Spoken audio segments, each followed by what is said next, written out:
말씀의 제목은 거룩하라. 5번째 시간 이어가겠습니다.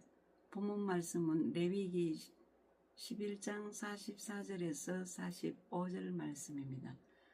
지난 시간에는 속건제 제사에 대해서 말씀드렸습니다. 속제제와 속건제의 의식이 다른 점도 말씀드렸습니다. 속제제의 핏부림의 의식은 신분에 따라 다르나 성소장 앞 향단, 불, 번제단 등에 뿌리고 바른다고 했습니다. 속건제의 핏부림 의식은 번제단 사면에 뿌립니다. 속제제의 기타 목적은 제사장이나 회중이 드린 속죄 제물은 온전히 불살라야 했습니다. 속건제의 기타 목적은 족장, 평면의 속죄제와 마찬가지로 제물을 제사장들이 먹었습니다. 이때 범죄자는 손해를 입힌 사람이나 성물에 대하여 그 피해액의 5분의 1을 더 배상한 후에야 비로소 하나님께 속건제를 드릴 수 있었습니다. 그리고 속건제는 속죄제와 달리 언제나 개인적인 것이었습니다. 레위기 5장 1절에서 5절과 15절에서 16절 말씀드리겠습니다. 만일 누구든지 저주하는 소리를 듣고서도 증인이 되어 그가 본 것이나 알고 있는 것을 알리지 진술치 아니하면 그는 자기의 죄를 져야 할 것이요 그 허물이 그에게로 돌아갈 것이며, 만일 누구든지 부정한 것들 곧 부정한 들짐승의 사체나 부정한 가축의 사체나 부정한 곤충의 사체를 만졌으면 부지중이라고 할지라도 그 몸이 더러워져서 허물이 있을 것이요. 그 다음 3절에는 만일 부지중에 어떤 사람의 부정에 닿았는데 그 사람의 부정이 어떠한 부정이든지 그것을 깨달았을 때는 허물이 있을 것이요. 4절 만일 누구든지 입술로 맹세하여 악한 일이든지 선한 일이든지 하리라고 함부로 말하면 그 사람이 함부로 말하여 맹세한 것이 무엇이든지 그가 깨닫지 못하다가 그것을 깨닫게 되었을 때에는 그 중 하나에 그에게 허물이 있을 것이니, 5절입니다. 이 중 하나에 허물이 있을 때에는 아무 일에 잘못하였노라 자복하고, 6절 그 잘못으로 말미암아 여호와께 속죄제를 드리되 양떼의 암컷 어린 양이나 염소를 끌어다가 속죄제를 드릴 것이요 제사장은 그의 허물을 위하여 속죄할지니라고 했습니다. 우리가 구약에 살았더라면 이렇게 할 수 있었겠습니까? 참 지금은 너무나 자유롭습니다. 예수 그리스도를 통해서 말입니다. 7절에서 10절까지 보겠습니다. 영원한 중보자 그리스도를 예표하는 구약의 중보자. 제사장들이 속죄제물을 먹은 것은 결국 중보자로서 속죄 사역에 책임이 있음을 보이는 것입니다. 이는 결국 그리스도가 중보자로서 우리의 속죄를 위하여 하나님 앞에서 책임을 지심을 예표하는 것입니다. 고린도후서 5장 21절 하나님이 죄를 알지도 못하신 이를 예수님을 우리를 대신하여 죄로 삼으신 것은 우리로 하여금 그 안에서 하나님의 의가 되게 하려 하심이라고 하셨습니다. 레위기 5장 15절 보겠습니다. 누구든지 여호와의 성물에 대하여 부지중에 범죄하였으면 여호와께 속건제를 드리되 네가 지정한 가치를 따라 성소의 세겔로 몇 세겔 은에 상당한 흠없는 순양을 양떼 중에서 끌어다가 속건제로 드려서 1세겔은 1.24g입니다. 16절입니다. 성물에 대한 잘못을 보상하되 그것의 5분의 1을 다하여 제사장에게 줄 것이요 제사장은 그 속건제의 순양으로 그를 위하여 속죄한 즉 그가 사함을 받으리라고 했습니다. 5분의 1을 더한다는 말은 확실한 회개의 증표를 드리도록 한 것입니다. 속건제는 하나님과 이웃에게 해를 끼쳤을 때 그것을 보상하는 의미에서 흠없는 순양을 속건 제물로 바쳤습니다. 속죄제와 속건제의 차이는 레위기 5장 1절에서 6절에 말씀드렸습니다. 속죄제는 인간이 하나님께 지은 죄를 용서받기 위해 드려지는 제사인데, 반해 속건제는 여호와의 성물을 범하거나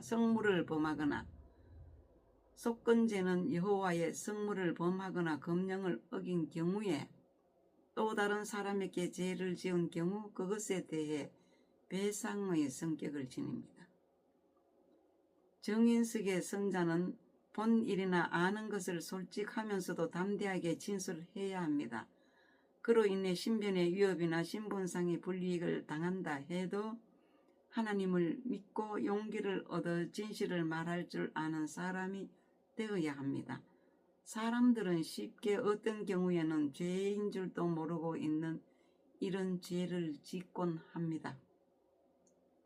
속죄제를 드려야 하는 죄의 세 가지 유형은, 첫째, 사실대로 증언하지 않는 거짓 증언을 했을 경우 성물에 관한 죄입니다.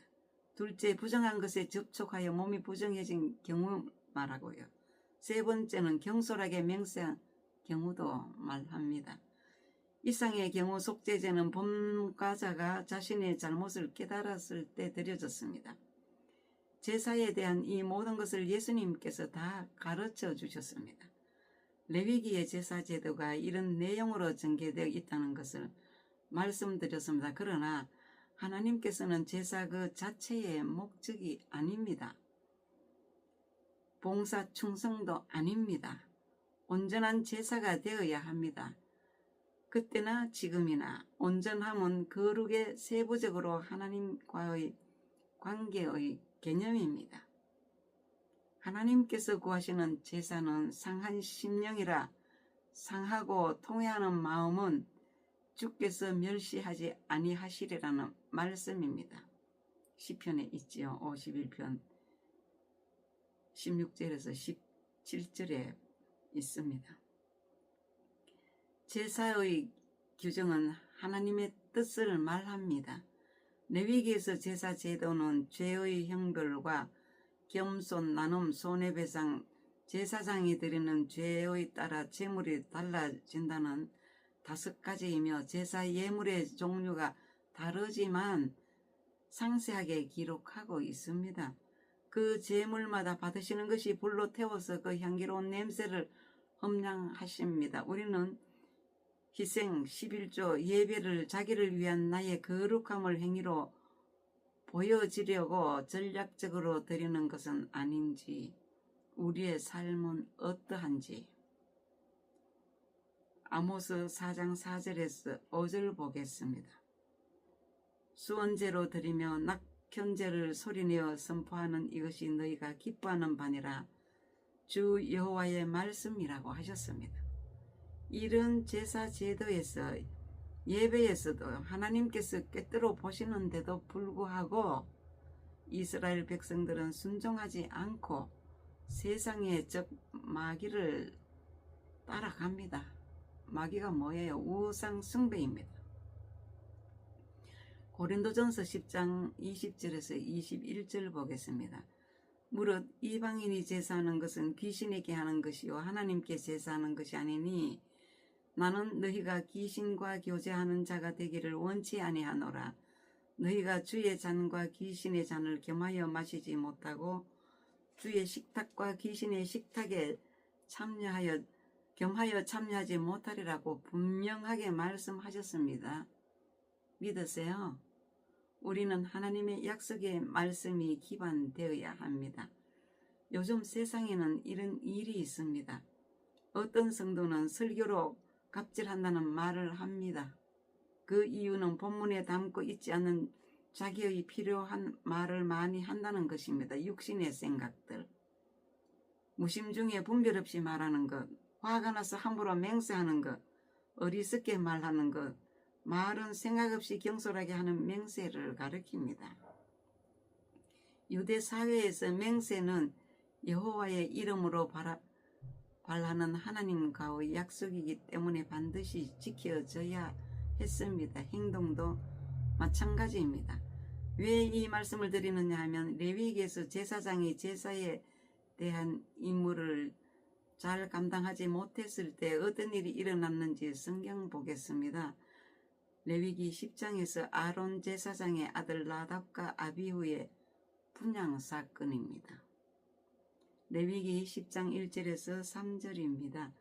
아론의 아들 나답과 아비후가 각기 향로를 가져다가 여호와께서 명령하시지 아니하신 다른 불을 담아 여호와 앞에 분향하였더니 불이 여호와 앞에서 나와 그들을 삼키며 그들이 여호와 앞에서 죽은지라. 모세가 아론에게 이르되 이는 여호와의 말씀이라. 이르시기를 나는 나를 가까이 하는 자 중에서 내 거룩함을 나타내겠고 온 백성 앞에서 내 영광을 나타내리라 하셨느니라. 아론이 잠잠하니 1절 보겠습니다. 아론의 아들 나답과 아비후의 분향 사건인데요. 각기 다른 불을 가지고 갔습니다. 향로는 향단에다 조석으로 향을 피우기 위해 번제단에 불씨를 담아 향단까지 나를 때 사용되는 그릇을 말합니다. 불씨 담는 그릇도 하찮은 우리 마음대로 보여주기시기로 하면 가차없이 불이 그들을 삼키며 죽이셨습니다. 하나님이 받으시는 예배 제사는 거룩함을 나타내시는데 거룩함은 마음을 깨끗하게 하고 순종을 나타낼 때 하나님의 거룩함을 경험하게 하십니다. 거룩은 하나님의 뜻이며 모든 것이 100% 완료되는 것을 말합니다. 거룩은 신앙생활의 최종 목표이기도 합니다. 오늘 거룩이라는 말씀을 드리기 위해 레위기 제사제도는 거룩의 삶을 5가지 제사로 우리들에게 보여주고 있습니다. 오늘은 여기까지 말씀드리고 다음 시간에 또 이어서 말씀 이어가겠습니다.